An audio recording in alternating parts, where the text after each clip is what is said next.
Hello friends, నేనైతే ఈరోజు 2 బాక్సులు ప్లాస్టిక్ బాక్సెస్ తీసుకున్నాను. ఒకటి మసాలా బాక్స్, ఇంకొకటి lunch box, plastic lunch box తీసుకున్నాను. చూడండి, మసాలా బాక్స్‌లో మొత్తం 7 కప్పులున్నాయి.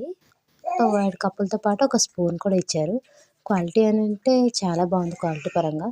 చూడండి, మా బాబు అయితే అస్సలు వీడియో తీయనివ్వట్లేదు. ఎలా ఆడుతున్నాడో వాటితోని చూపించడానికి కూడా అవ్వట్లేదు. చూడండి ఎలా ఆడుతున్నాడో.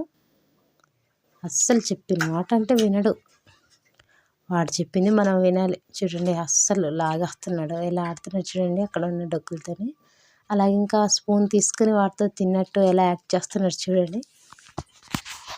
చూడండి, ఇదైతే plastic red lunch box. 3 boxes ఉన్నాయి.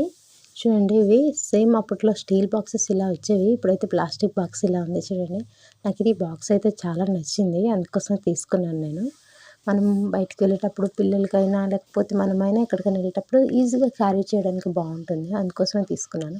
100 రూపీస్ తీసుకున్నారు. మసాలా బాక్స్కి అయితే 50 రూపీస్ తీసుకున్నారు. 150లో ఇంకా మంచి బాక్సెస్ వచ్చాయి కదా, అందుకే తీసేసుకున్నాను. చూడండి, చాలా బాగుంది, నాకు చాలా నచ్చింది. ఒక బాక్స్లో రైస్, ఇంకో బాక్స్లో కర్రీ, ఇంకో బాక్స్లో రసం పెట్టుకోవచ్చు. ఎంత బాగుందో, ఈజీగా మనం క్యారీ చేయడానికి కూడా బాగుంది.